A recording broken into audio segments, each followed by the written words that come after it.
Welcome to this week's edition of Outdoors Online, a weekly webcast produced by the North Dakota Game and Fish Department. I'm your host, Tom Jensen. Waterfowl seasons are just around the corner. We're going to talk about that this week.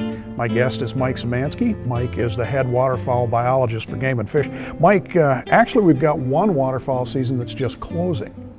That's right, Tom. We're just wrapping up our early September Canada goose season here in the state and folding into our regular waterfowl hunting season. I know you haven't really had a chance to look at the numbers from the early Canada goose season yet, but what have you heard anecdotally? Were there a lot of birds around? Well, yeah, I was out and about a bit myself, and it was interesting. It was tough to find geese in August. That was pretty much the case throughout most of the state, I think, and guys weren't too active, but then we had a big push of birds at Labor Day weekend when that big front came in, and a lot of geese started showing up, and I think guys did a little bit better.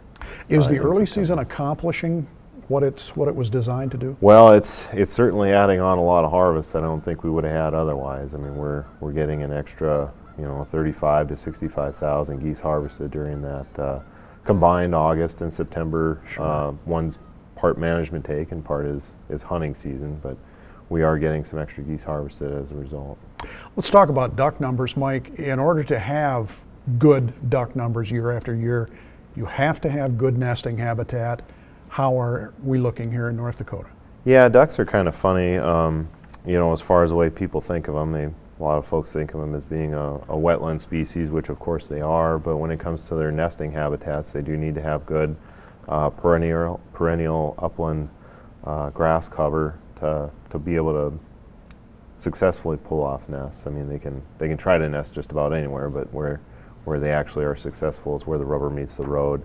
So it's a combination of good water conditions and good upland nesting conditions. And this year was a little tough at the beginning, but then we started getting some rainfall a little bit later. I think that helped. So I think this year we were probably all right. We're just kind of plodding along. We've lost a lot of CRP and other upland nesting cover it's gonna show up at some point in a big way, probably when we have a dry year, but we were just wet enough this year. I think we did all right.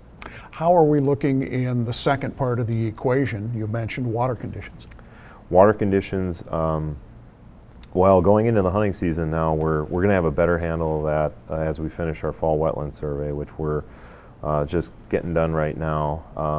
It sounds to me like it's gonna be kind of variable across the state. We know some areas of the state got significant rainfall this summer, and I think some of that has persisted and is going to stay around, but there's definitely some dry spots out there when you go and look. It's going to be hit or miss, and guys are going to really need to do their homework. I know last spring we thought we were heading into another drought cycle and things, but we actually had a pretty wet summer.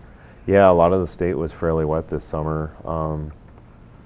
The central part especially seemed to be fairly dry, but you get further east and north especially, and there was quite a bit more rainfall on a regular basis with some occasional heavy rains. So they're doing pretty good for water if you're looking to have a lot of water in the landscape. All right, let's talk about duck numbers themselves. What can waterfowl hunters expect to see in the skies this fall? Well, we're heading into another liberal season framework again this year, which is all right by most people. So guys should have pretty good numbers to look forward to. Like I said, we had pretty decent reproduction in North Dakota. Prairie Canada's doing all right too. They had a fairly wet summer and good conditions coming out of spring. They carried a lot of water out of winter into spring, and then they got decent rainfall over the last 6 months or so too. So they should have decent reproduction, and then whether or not we see those ducks is all a function of weather and migration patterns, which Sure. I guess lucky for me, I can say is not part of my control.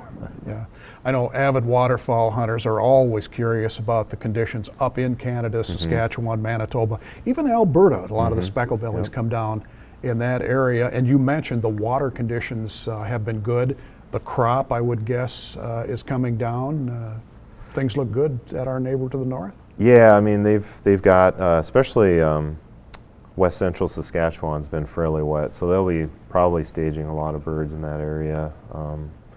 Like I said, it's all a function of weather when we get them. When you go that far northwest, it's surprising how similar the weather patterns can be to what we have. And unfortunately, sometimes the same weather that forces those birds out of western Saskatchewan also forces birds out of North Dakota. So hopefully we get a little bit of a smooth transition where we get some of those birds before they all just want to leave North Dakota too. Sure.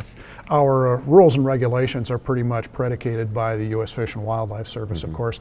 Are there any changes to limits, bird limits, possession limits, things like that? We're right on track this year for the same packages we had last hunting season. Our only real change this year is that folks in North Dakota will be able to buy duck stamps online with the validation number, I guess, that allows them to hunt before they actually receive. You're talking about the federal duck stamps yeah, now, before right? they receive their physical duck stamp. And you know, guys can purchase those stamps in other places too, but they won't get the validation number if they use the U.S. Postal Service. But that method also works well. Any changes to the rules and regulations? No, we are looking just spot on for what we had last year. A little bit of a calendar shift, and that's about it, really. In a nutshell, tell me what the season looks like. It's looking pretty good. I mean, we all we can do is hope that we're set up well and Get some weather. hope that weather cooperates and the next 6 or 7 weeks transpire well for us, and we're set up for that. So if we get the right amount of weather patterns, cold and then breaks in between, so that we stage birds for a while, we could have pretty good hunting in the state. All right, Mike, thanks. Thanks, Tom. Hunting seasons are in full swing in North Dakota. Archery seasons for deer and pronghorn are both open, as well as the season on mourning doves. Grouse and partridge seasons are now open. The early resident waterfowl season opens September 24th, and the regular waterfowl season is set for an opening on Saturday, October 1st. Pheasant and fall turkey seasons open October 8th, and the 2016 firearms deer season opens at noon on Friday, November 4th. For Mike Szymanski and the rest of the staff here at North Dakota Game and Fish, thanks for joining us for Outdoors Online. See you again next week.